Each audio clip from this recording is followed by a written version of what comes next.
আসসালামু আলাইকুম রহমতুল্লাহ। রেসবি চ্যানেলের সুপ্রিয় দর্শক, আশা করি আল্লাহর অশেষ রহমতে সকলে অনেক ভালো আছেন। সংসার জীবনে স্বামী স্ত্রীর মধ্যে ঝামেলা ঝগড়া হবে, এটি স্বাভাবিক। কিন্তু সেই ঝামেলা ঝগড়া হওয়ার পর থেকে দুজনে আলাদা হয়ে যাওয়া বা তালাক নিয়ে নেওয়া এটি স্বাভাবিক নয়। অনেক সংসার এমনই আছে, তাদের মধ্যে ঝামেলা হয়। স্বামী বিদেশে থাকে, স্ত্রী বাড়িতে থাকে, কিন্তু সেই স্বামী ও স্ত্রীর মধ্যে কোনো ভালোবাসা থাকে না। থাকে শুধু টাকা, কিন্তু ভালোবাসা থাকে না, সুখ থাকে, শান্তি থাকে না। প্রিয় দর্শক, সর্বপ্রথম জানতে হবে সুখ আলাদা, শান্তি আলাদা। সুখ আপনার কাছে টাকা থাকলে সুখ থাকবে, কিন্তু শান্তি আপনার কাছে টাকা থাকলে হবে না। শান্তি আপনাদের মধ্যে ভালোবাসা থাকতে হবে, তবেই কিন্তু শান্তি থাকবে। নচেত সুখ থাকবে, শান্তি থাকবে না। টাকা থাকবে, শান্তি থাকবে না। এমনই অনেক বোন আমাদেরকে কমেন্ট করে জানিয়েছেন, হুজুর, আমার স্বামীটি অনেক দিন হয়ে গেল বা আরবে বা বাইরে প্রবাসে কাজ করতে গেছে, কিন্তু যাওয়ার আগে আমাকে অনেক ভালোবাসতো। আজ 1টি বছর হয়ে গেল, 2টি বছর হয়ে গেল, আমার স্বামী তো আমাকে ফোন করে, কিন্তু যে ভালোবাসা বাড়িতে থাকা অবস্থায় আমাকে দিত, সেই ভালোবাসা থেকে আমি এখন বঞ্চিত। সেই ভালোবাসা আমি আমার স্বামীর কাছ থেকে আর পাই না। এখন আমার করণীয় কি? আমি কি করলে আমার স্বামীকে বশে আনতে পারবো? আমাকে একটি ওজিফার কথা বলে দিন। এমনও অনেক ভাই আছেন যে প্রবাসে থাকেন, কিন্তু নিজের বাড়ির মেম্বারদের কাছ থেকে, পাড়ার মানুষের কাছ থেকে খবর পায় তোমার স্ত্রী অন্য মানুষের সাথে পরকীয়াতে ব্যস্ত আছে। এমন ঘটনা বা এমন খবর শোনার পরে বিশ্বাস করুন, প্রবাসে থাকার ইচ্ছাটাই মরে যায় অনেক ভাইয়ের। তো আমি সেই সব ভাই ও সেই সব বোনেদের উদ্দেশ্য করে আজকের এই ভিডিওটি বানিয়েছি। এই ভিডিওটিকে প্রথম থেকে শেষ পর্যন্ত অবশ্যই দেখতে থাকুন, এবং আমি ইসমে আজম এর একটি কথা বলে দেব, যা আল্লাহ রাব্বুল আলামিনের গুণবাচক সিফাতি একটি নাম। এই ইসমে আজমটিকে পাঠ করলে আপনাকে আপনার স্বামী ভালোবাসতে বাধ্য হইবে, আপনাকে আপনার স্ত্রী ভালোবাসতে বাধ্য হইবে। স্বামী স্ত্রীর প্রতি করতে পারে, স্ত্রী স্বামীর প্রতি করতে পারে, তাহলেই একে অপরের সাথে ভালোবাসায় আবদ্ধ হবে। সেটি হোক অনেক দূরেতে বা অনেক কাছেতে, হোক সেটি প্রবাসী বা বাড়িতে, আপনার প্রতি সে আকৃষ্ট হয়ে যাবে। সর্বসময় সে উদ্গ্রীব হয়ে যাবে, আপনাকে নিয়েই সর্বসময় সে ভাববে। প্রিয় দর্শক, এই আমলটি অনেক কার্যকারী আমল। যেসব বোনেরা আমাকে প্রকাশ করেছে তার দুঃখের কথা, সেই সব বোনেদের কথা আমি ভেবে আজকের এই আমলটি করেছি। অনেক বোন বোন এরকমও বলে আমাদেরকে, হুজুর, আমার স্বামীকে আমি অনেক ভালোবাসতাম, বেশ কিছুদিন আমরা সংসারও করেছি, কিন্তু জানি না সে হঠাৎ করে আমাকে ভুল বুঝে কেন আমাকে ছেড়ে চলে গেছে, আমাকে তালাক দিয়ে দিয়েছে। আমি তার থেকে অনেক দূরে, আমি যেতে চাই তার কাছে ছুটে, আমার মনটা সর্বসময় ব্যাকুল হয়ে থাকে। হুজুর, আমাকে এমন একটি আমলের কথা বলে দিন, যাতে আমি আমার স্বামীকে এই আমলটি করে আমার বশে আনতে পারি। তাই আমি সেই সব বোনেদেরকে বলবো, বোন, সর্বসময় একটি কথা মাথায় রাখবেন, একটি মেয়ের সংসার 3টি কারণে ভাঙে। সর্বপ্রথম যে কারণ, সেই কারণটি হলো একটি মেয়ে স্বামীর মুখে মুখে তর্ক করা। দ্বিতীয় নম্বর কারণ হলো একটি মেয়ের সংসার ভাঙে, সেটি হলো স্বামীর সাথে জেদ করা। স্বামী যেটি আপনাকে দেবে সেটিকে মাথা পেতে গ্রহণ করে নিন। তৃতীয় কারণ হলো, যেটি মেন এবং প্রধান কারণ, সেটি হলো মায়ের কুপরামর্শে শ্বশুরবাড়ির মানুষের সাথে ব্যবহার করা। এই 3টি যদি আখলাক আপনার মধ্যে থাকে, 3টি অভ্যাস যদি আপনার মধ্যে থাকে, তাহলে নিশ্চিত আপনার সংসার আর থাকবে না। আপনার সংসার খুব তাড়াতাড়ি ভেঙে যাবে। তাই নিজেকে, নিজের সংসারকে বুঝতে শিখুন, নিজেকে শক্ত করুন, নিজের স্বামীকে প্রাধান্য দিন, নিজের স্বামীর বাপকে মাকে প্রাধান্য দিন। দেখবেন সেই স্বামীটি আপনাকে হৃদয় ভরে ভালোবাসবে। পাথর যেমন শক্ত হয়, ঠিক সেই শক্ত পাথরও গলে যাবে যদি আপনার সুন্দর ব্যবহারটি আপনার স্বামীকে আপনি দিতে পারেন।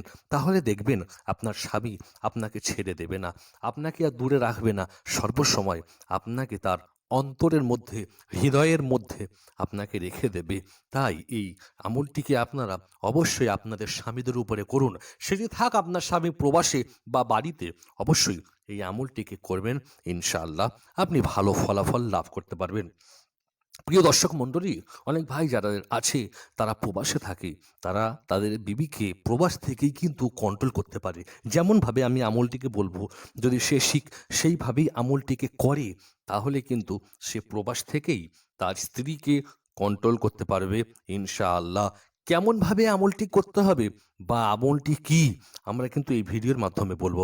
তার আগে আমাদের এই ভিডিওর মধ্যে যদি আপনারা নতুন হয়ে থাকেন, তাহলে এমনই সুন্দর সুন্দর ভালো ভালো ভিডিও পেতে আমাদের এই চ্যানেলটিকে সাবস্ক্রাইব করে পাশে থাকা বেল আইকন অল করে দিন।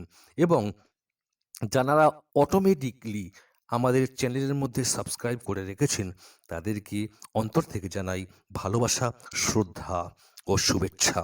প্রিয় দর্শক, যেসব বোনেরা কঠিন দিনের মধ্যে নিজের জীবন কাটাচ্ছে, সেই সব বোনেদেরকে আমি বলবো, যদি আপনি আপনার স্বামীকে নিজের কাছে আবার ফিরে পেতে চান, আপনার স্বামীকে যদি আপনি নিজের বশে রাখতে চান, তাহলে আপনার স্বামীর প্রতি এই আমলটিকে করুন।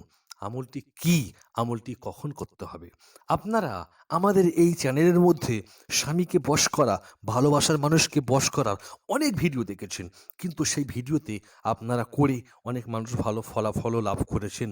তাই আমরা এই ভিডিওটিকে আবারও বানিয়েছি, যাতে করে আমার কোনো বোনেরা বা আমার কোনো ভাইরা তার স্ত্রী বা তার স্বামীকে ছেড়ে না দূরে যেতে পারে, যেন তাদের মধ্যে ভালোবাসাটা অটুট থাকে মরণ পর্যন্ত। আর এই দুনিয়ার বুকেতে স্বামী ও স্ত্রীর মধ্যে ঝামেলা হবে, যেমন এক জায়গাতে একটি কলসি আর একটি কলসি থাকলে, বা এক জায়গাতে হাঁড়ি থাকলে যেমনভাবে আওয়াজ হয়, তো সংসার জীবনেও তেমনভাবে আওয়াজ হবে। আর আমার যে সকল ভাইরা তুচ্ছ কথাতে নিজের স্ত্রীকে তালাক দিয়ে দেন, খবরদার সাবধান হয়ে যান। তালাক ইসলাম ধর্মের মধ্যে সব থেকে খারাপ জিনিস থাকলে সেটির নাম হলো তালাক। আপনি শুধু তালাক দিচ্ছেন না, আপনি একটি মেয়ের জীবন বরবাদ করে দিচ্ছেন। আপনি একটি মেয়ের তার জীবনকে অন্ধকারের দিকে ফেলে দিচ্ছেন। তাই তালাক দেওয়ার আগেতে আপনি অবশ্যই ভাববেন, কেন ওই মেয়েটি আপনার হাত ধরার জন্য তার বাপ মা, ভাই বোন, আত্মীয় স্বজনদের হাতকে ছেড়ে আপনার হাতকে শক্ত করে ধরে আপনার প্রতি বিশ্বাস রেখে আপনার বাড়িতে এসেছে। তাই তার বিশ্বাসের সাথে ঘাতকতা না করে তাকে সুযোগ দিন, সময় দিন ভালো হওয়ার। ইনশাআল্লাহ আল্লাহর কাছে দোয়া করুন, ভালো হয়ে যাবে সে। তবে এই আমলটিকে কিন্তু আপনারা অবশ্যই কোনো খারাপ কাজে করবেন না, নেক নিয়তে নেক আমল করবেন, তাহলে আপনারা ভালো ফলাফল লাভ করতে পারবেন। প্রিয় দর্শক মণ্ডলী, আসুন আমরা জেনে নিই এই ভিডিওর মাধ্যমে, যে সকল ভাইদের স্ত্রীরা কথা শোনে না, বা যে সকল বোনেদের স্বামীরা কথা শোনে না, সেই সকল ভাই ও বোনেদেরকে কি আমল এমন করা উচিত, যেটি করলে তার স্ত্রী বা তার স্বামী তার কথা শুনবে, তার কথায় উঠবে, তার কথায় বসবে, এক কথায় তার জন্য সর্বসময় পাগল হয়ে যাবে। যেমনভাবে আপনাকে বিয়ে করে এনে যেমন ভালোবাসা দিয়েছিল, ঠিক তেমনই ভালোবাসা আপনাকে আবার পুনরায় দেবে। তবে এই আমলটি রব্বুল আলামিনের প্রতি পূর্ণ বিশ্বাস ও ইয়কিনের সাথে করবেন, তাহলেই ইনশাআল্লাহ পুরো কাজ আপনি পাবেন, ভালো ফলাফল লাভ করতে পারবেন। দেখুন, আল্লাহ পাকের 101টি নাম আছে, প্রত্যেকটি নামের আলাদা আলাদা সিফাত আছে। এই নামটির একটি সিফাত আছে, যে সিফাতের কথা আমি বলবো এই ভিডিওর মাধ্যমে। আসুন দেখুন কি আমলটি। আপনারা সর্বপ্রথম এই আমলটিকে প্রত্যেক দিন করবেন। কোন সময় করবেন? ফজরের নামাজ পড়ার পরেতে ওই মুসল্লায় বসে রব্বুল আলামিনের হাবিবের প্রতি 3 বার দরুদ শরীফ পড়বেন। যে দরুদটি আপনাদের মুখস্থ আছে, সেই দরুদটিকে পড়বেন। নচেত আমি আপনাদেরকে একটি দরুদ বলে দিচ্ছি আপনাদের সুবিধার্থে, সেই দরুদটিকে পড়বেন। দরুদটি হলো সাল্লাল্লাহু আলাইহি ওয়াসাল্লাম। এই দরুদটিকে আপনারা পাঠ করতে পারেন। এই দরুদটি পাঠ করার পরেতে আল্লাহ রাব্বুল আলামিনের একটি গুণবাচক সিফাতি নাম, যে নামটি হলো ইয়া ওয়াদুদু, ইয়া ওয়াদুদু, ইয়া ওয়াদুদু।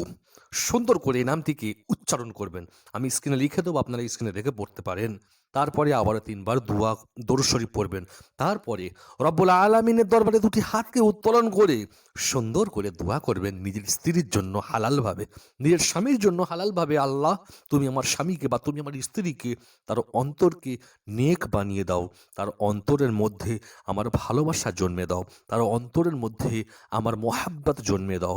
দেখবেন কিছুদিন আমলটি করার পরেই আল্লাহর রহমতে আপনার স্ত্রী বা আপনার স্বামী আপনাকে এত ভালোবাসতে লেগেছে যা আপনার কল্পনার বাইরে। তবে আমলটিকে যখন আপনারা করবেন, শুদ্ধভাবে পড়ার চেষ্টা করবেন। আর ৫ ওয়াক্তের নামাজ পড়ার চেষ্টা করবেন। মিথ্যা কথা থেকে দূরে থাকবেন। ইনশাআল্লাহ কিছুদিনের মধ্যেই আপনি ভালো ফলাফল লাভ করতে পারবেন। এবং আপনি এই আমলটিকে কিন্তু রব্বুল আলামিনের প্রতি পূর্ণ বিশ্বাস ও ইয়াকিন রেখে করবেন। তাহলেই কাজ হবে ইনশাআল্লাহ। প্রিয় দর্শক, আজকের এই ভিডিওটি এতদূর পর্যন্ত।